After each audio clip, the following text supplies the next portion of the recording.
Every rejection isn't to say that you are not enough, or that you're not good enough, or you don't deserve it. Every rejection is not about you and your imperfections or your flaws.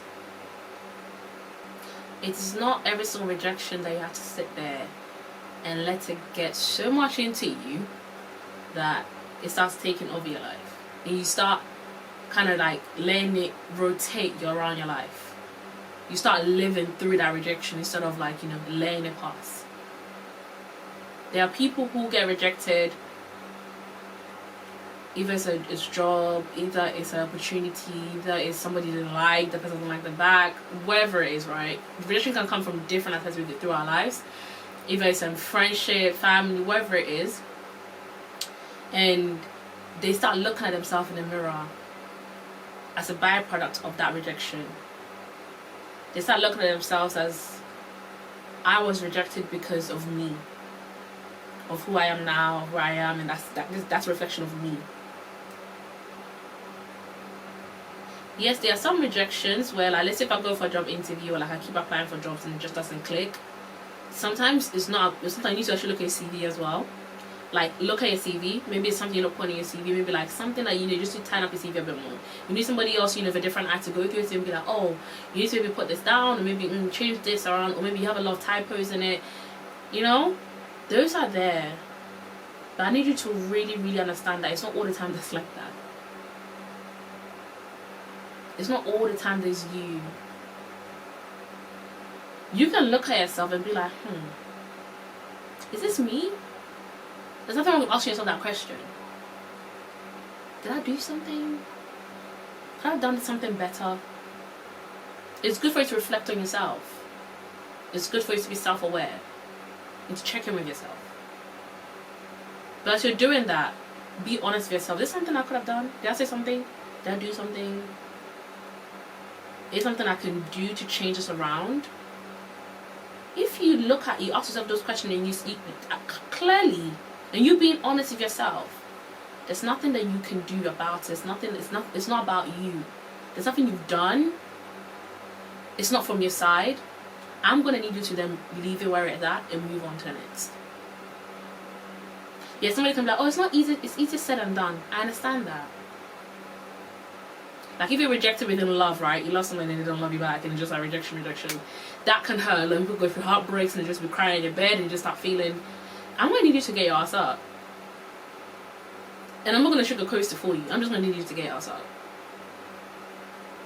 Why have you put so much power into somebody else's hands to dictate how you feel about yourself?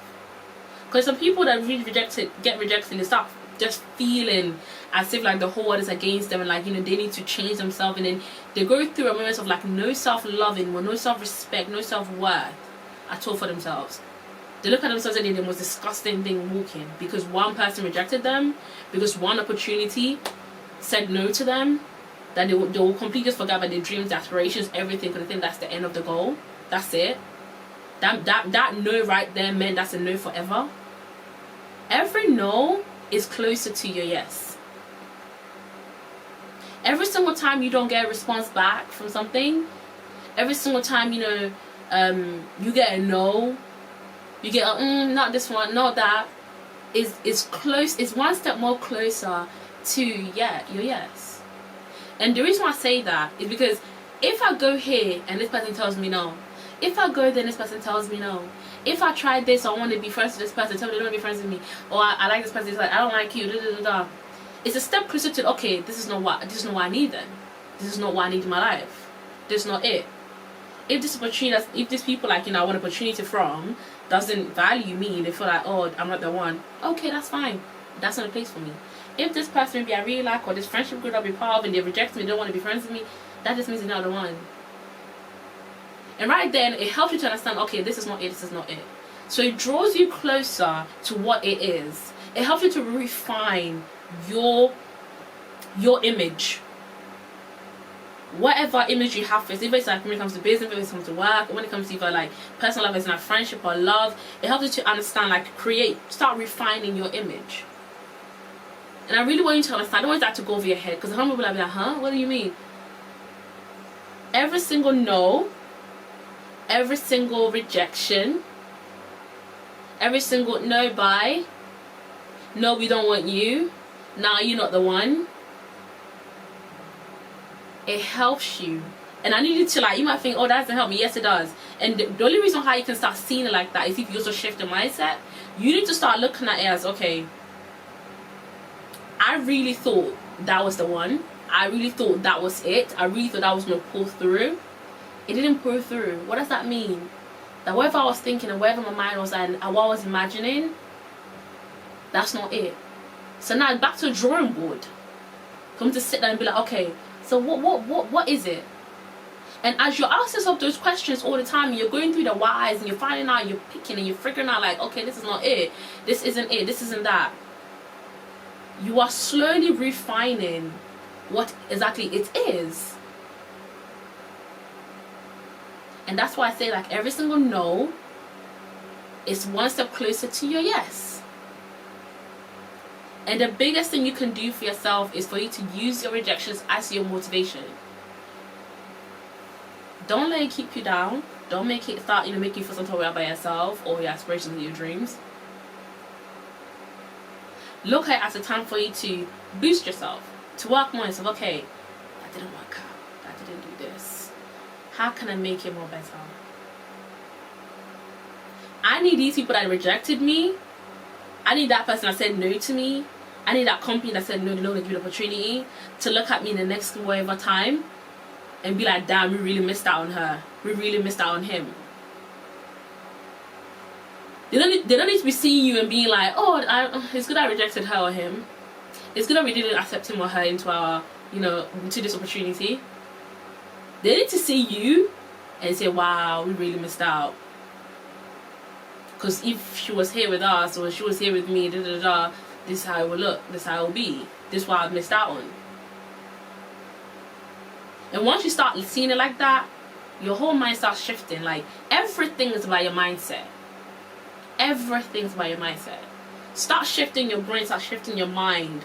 Start looking at every negative things that come at you, every single no that you receive, every single rejection that comes at you. Look at it as, okay, this is not time to stay, this is not time to cry, this is not time to, be stuck in there and going through it and start being all saddy dopey. No. This is just one more close. This is just one more step to the yes. And you will get your yes. You will. As long as you do not stop. The only reason a lot of people don't get their yes and they start feeling like life is just beating them up because they stop. They don't carry on the same drive. They don't walk up with their head high anymore. They start walking out, with their head all low and they're sloping and they're just bent over and they're just, not very confident and just very, one person rejected me, so that means that's it forever. Or that job said no, so, no one's gonna. Nah, bruh. You don't do that over here. Everything is a lesson. Take it as a lesson. Take it as what is not supposed to be, what is not. And keep it moving. And make those people or that person see you in whatever time they'll see you again and be like, damn, we really missed out on him or her.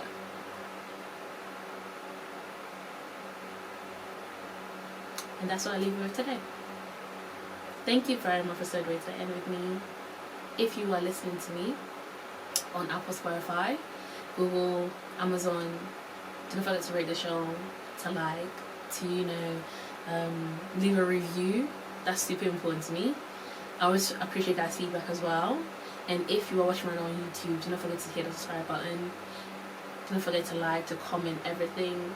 And if you're thinking, I'm watching her right now, how do I get to listen on Apple, Spotify? Just type in Student of Life or type in my name, Akwese Pepra, on any of the listening platforms, like major podcasting platforms, and you find a podcast anyway to listen to. And if you're listening to right now, you're like, how do I watch the videos on YouTube? Just type in Students of Life or Akwese Pepra, my name. If you go to the show notes as well, you see the description. You see I put a link there for the YouTube as well, so you can also watch it and get along as well onto our YouTube and stuff. Thank you very much. I'm super grateful for you guys, and I'll see you guys very soon.